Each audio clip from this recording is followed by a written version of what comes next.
Compte rendu de la 56e réunion du Conseil de ministres. Le président de la République, chef de l'État, Félix Antoine Tshisekedi Tshilombo, a présidé ce vendredi 3 juin 2022 par visioconférence la 56e réunion du Conseil de ministres.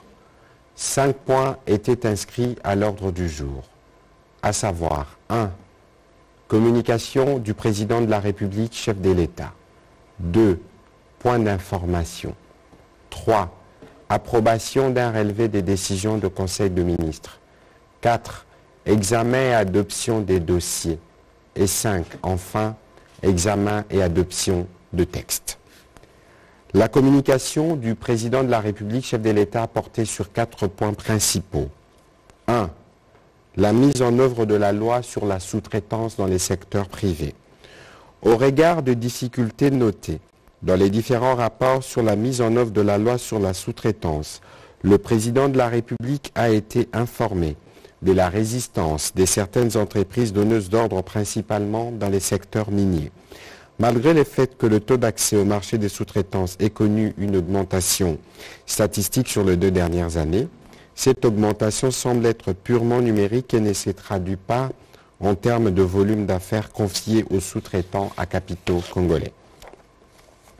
Tirant les conséquences de ces constats, le président de la République a encouragé l'autorité des régulations de la sous-traitance dans les secteurs privés ARSP de procéder dès la semaine prochaine à un contrôle rigoureux des activités des sous-traitances commandées par les entreprises donneuses d'ordre et d'appliquer, les cas échéants, la sanction ultime de fermeture administrative momentanée de toute entreprise récalcitrante, telle que prévue dans l'article 28 de la loi sur la sous-traitance.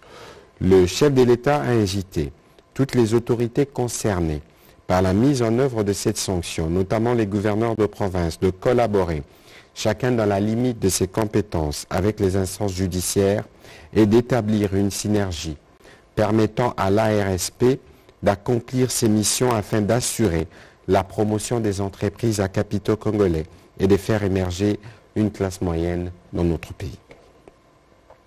2.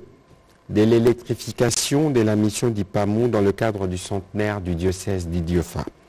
En perspective de la célébration, le 5 juin 2022, du centenaire du diocèse d'Idiofa, couvrant une partie du Kwilu et une autre partie du Kasaï, sans électricité depuis plusieurs décennies.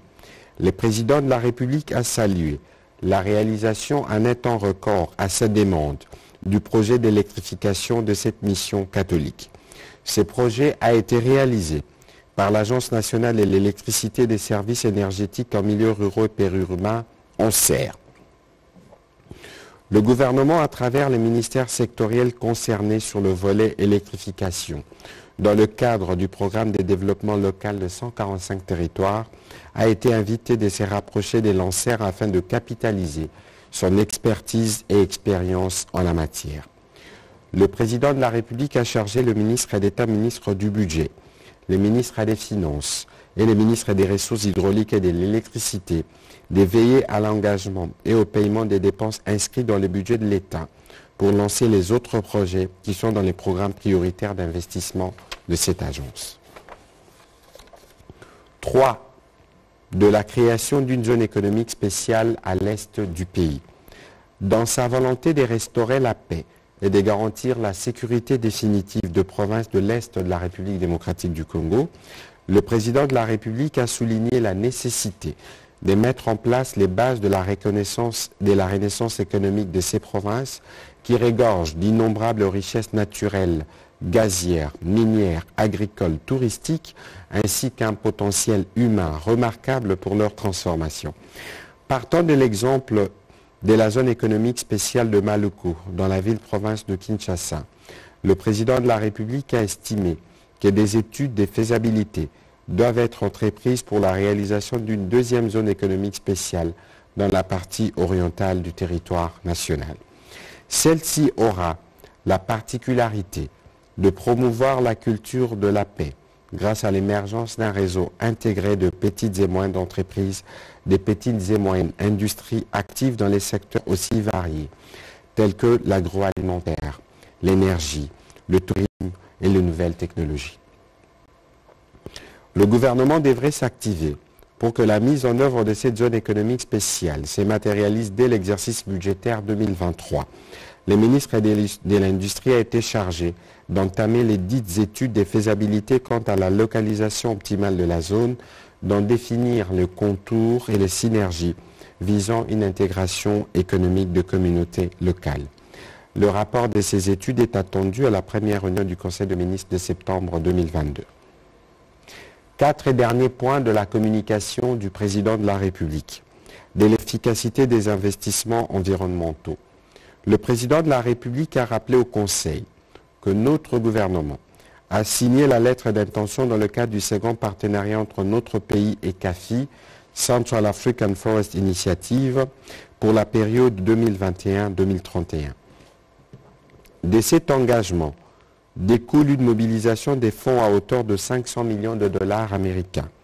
Il s'est réjoui de cette avancée qui concrétise sa mission à Glasgow en novembre 2021, où il avait signé avec le Premier ministre britannique Boris Johnson une déclaration commune au nom de CAFI pour confirmer cet accord décennal 2021-2031 qui ambitionne de protéger la forêt tropicale du bassin du Congo qui constitue la deuxième plus grande forêt du monde. Le président de la République a indiqué que cette avancée permettra de réaliser des actions concrètes de renforcement de la résilience des populations et d'engager notre pays sur le chemin de la croissance verte inclusive.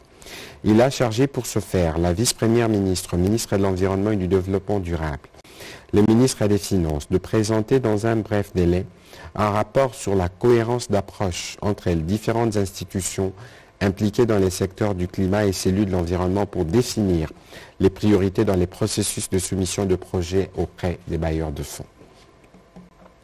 Afin d'assurer une meilleure gestion territoriale, qui est la clé de la préservation de solutions climatiques naturelles, mais également doter les pays des moyens préventifs de gestion des risques climatiques. Le ministre d'État, ministre de l'Aménagement du Territoire, ainsi que le ministre de la Recherche scientifique ont été invités à finaliser l'adhésion de notre pays au groupe sur l'Observatoire de la Terre. Ceci permettra au gouvernement de mieux coordonner et suivre les investissements qui sont réalisés au bénéfice de populations congolaises dans les domaines climatiques et environnementaux. Intervenant à la suite de la communication du président de la République, le Premier ministre chef du gouvernement a articulé ce propos autour de 2 points principaux. 1. De l'exécution de la décision relative aux sites viabilisés pour le projet Kin Emploi.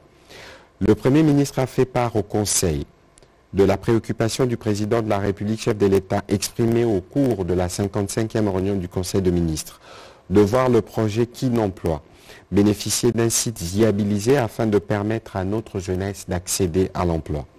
À ces sujets et sur son instruction, 3 membres du gouvernement concernés par les dossiers, notamment le ministre de l'Enseignement primaire, secondaire et technique, le ministre des Affaires foncières et la ministre de la Formation professionnelle et métiers, ont effectué une descente sur le site de l'Institut technique agricole de Mombele, Ita Mombele, pour constater la viabilité du dit site. Après constat des lieux, des résolutions consensuelles ont permis l'établissement d'un procès verbal sous-tendant, l'établissement d'un certificat d'enregistrement couvrant la parcelle concernée au profit du ministère de la Formation professionnelle et métiers, les mesurages et les bornages de la dite parcelle par les techniciens du ministère des Affaires foncières, la sous-tutelle de l'Institut technique agricole de Mombele par le ministère de l'Enseignement primaire secondaire technique, conformément à la loi cadre. Deuxième point de la communication du Premier ministre sur l'opérationnalisation de la Caisse nationale de péréquation. Au regard de l'article 181 de la Constitution, des articles 26, 27 et 28 de la loi organique numéro 16/028 portant organisation et fonctionnement de la Caisse nationale de péréquation et prenant en compte les enjeux actuels du développement à la base de nos provinces, le Premier ministre a engagé le gouvernement à rendre cette structure opérationnelle et efficiente conformément à ses engagements tels que repris dans son programme d'action 2021-2023 en son pilier 2, Axe 7, Action 47 et 48. Il a rappelé que la Caisse nationale de péréquation est un organisme de droit public qui a pour mission de financer de projets et programmes d'investissement public en vue d'assurer la solidarité nationale et de corriger les déséquilibres de développement entre les provinces et les autres entités territoriales décentralisées. Deuxième chapitre du Conseil de ministres de ce jour, relatif aux points d'information. État et administration du territoire.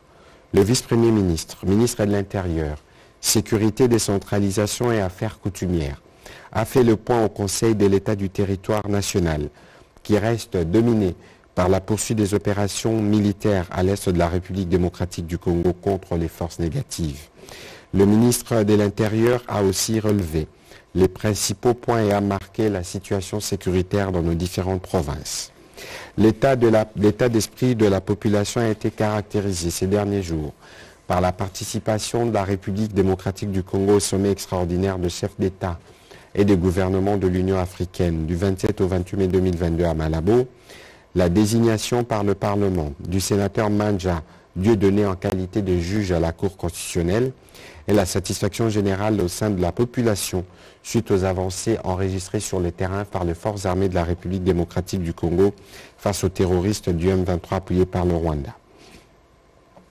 Le vice-premier ministre, ministre de l'Intérieur, décentralisation et affaires coutumières, est aussi revenu sur le trouble à l'ordre public, survenu au village Bingi Bingi, groupement Kingakati, dans la commune de Lantsele, dans la ville-province de Kinshasa, suite à l'installation d'un chef coutumier.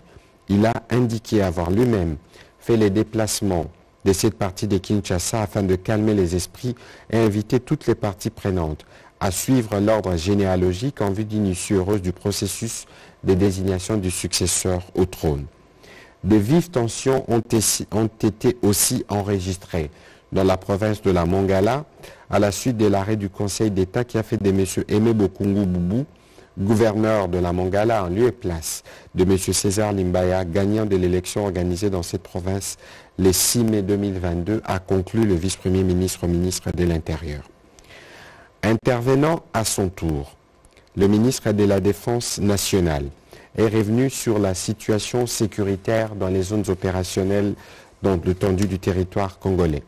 Il s'est spécifiquement penché sur les récents développements avec les affrontements qui ont eu lieu entre les forces armées de la République démocratique du Congo et les mouvements terroristes du M23 appuyés par les RDF.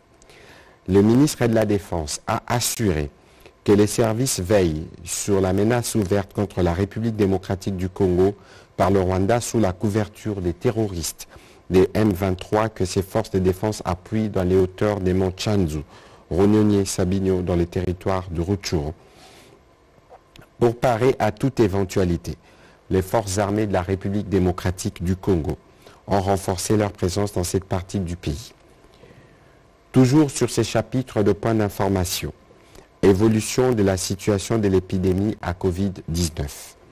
Le ministre de la Santé publique, Hygiène et Prévention a présenté la situation générale liée à la pandémie à Covid-19 en République démocratique du Congo. La situation qui reste stable et contrôlée sur l'ensemble du pays. Dans la journée du 31 mai 2022, il y a été enregistré 104 nouveaux cas de Covid-19 sur 897 échantillons testés à travers le pays. Ces cas ont été détectés dans 3 provinces, Kinshasa, Lualaba et Okatanga. Dans la même journée, un cas de guérison a été notifié et 2 nouveaux cas de décès ont été enregistrés.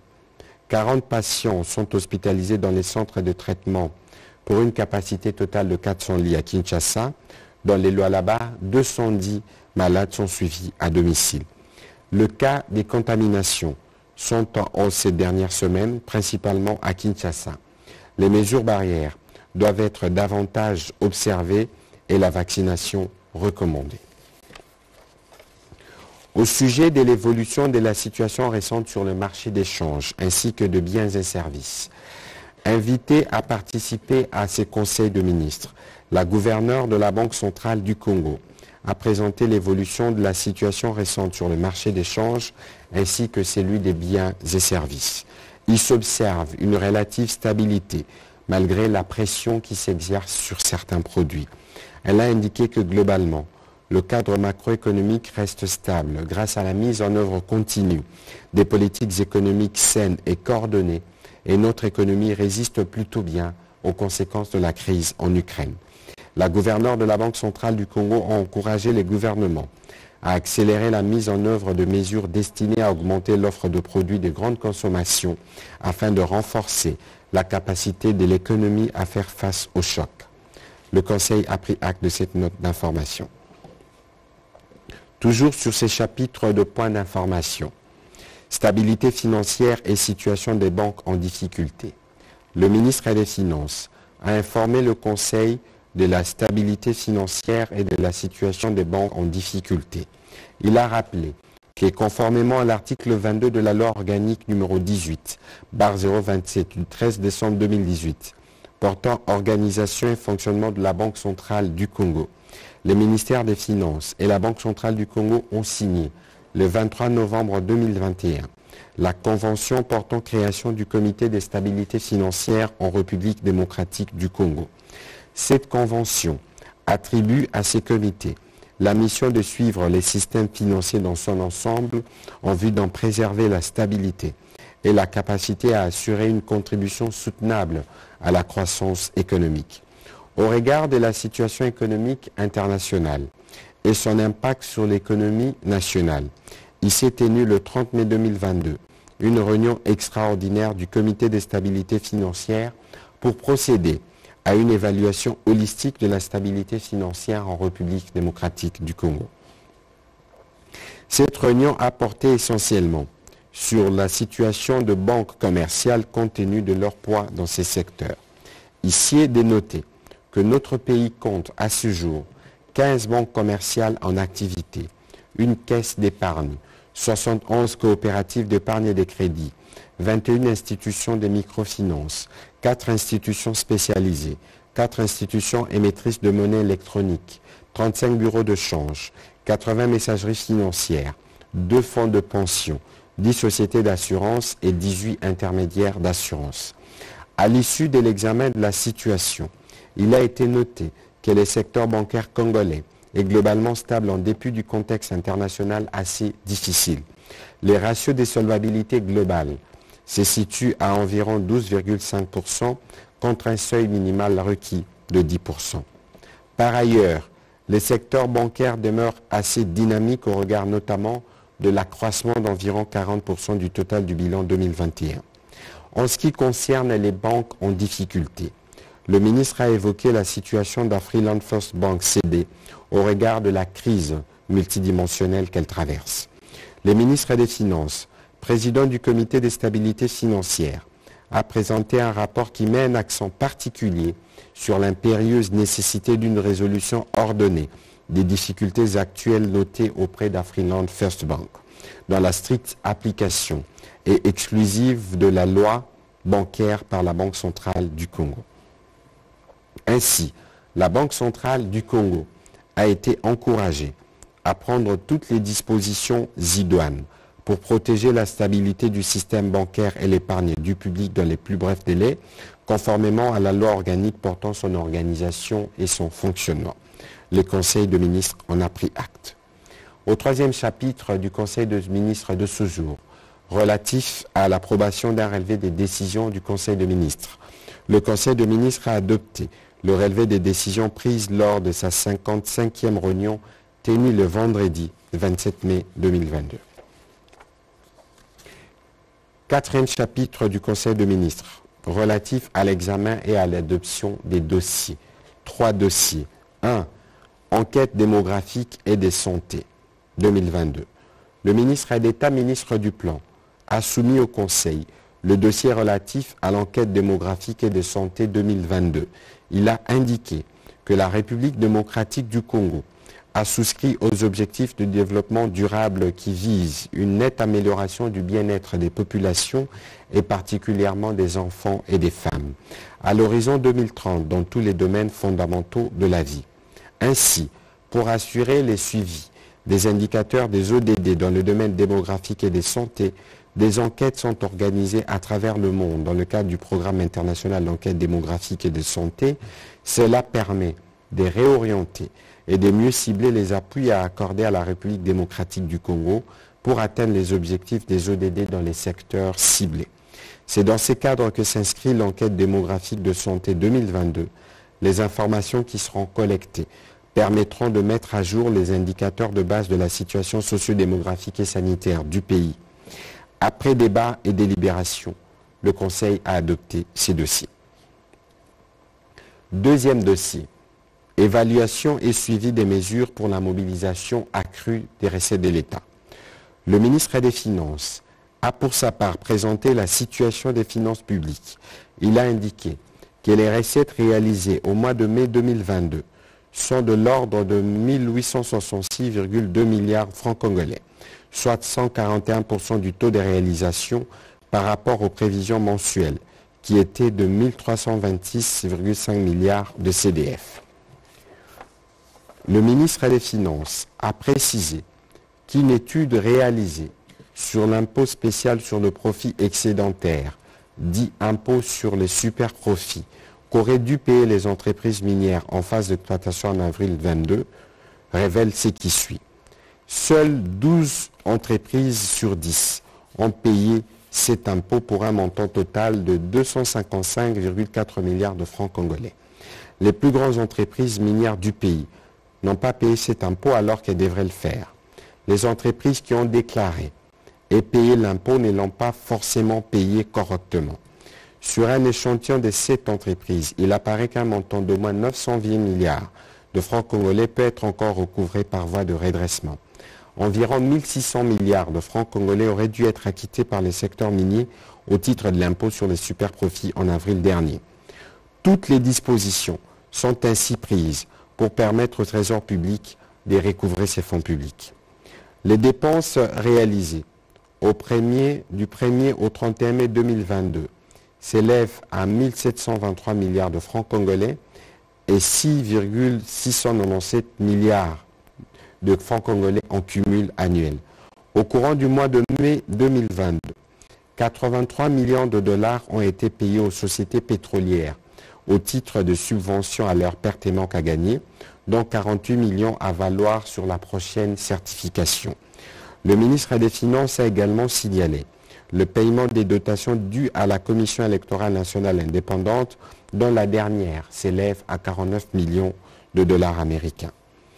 Après débat et délibération, ce dossier a été adopté. Dernier dossier présenté au Conseil des ministres de ce jour, relatif aux mesures relatives à l'exportation des mitrailles.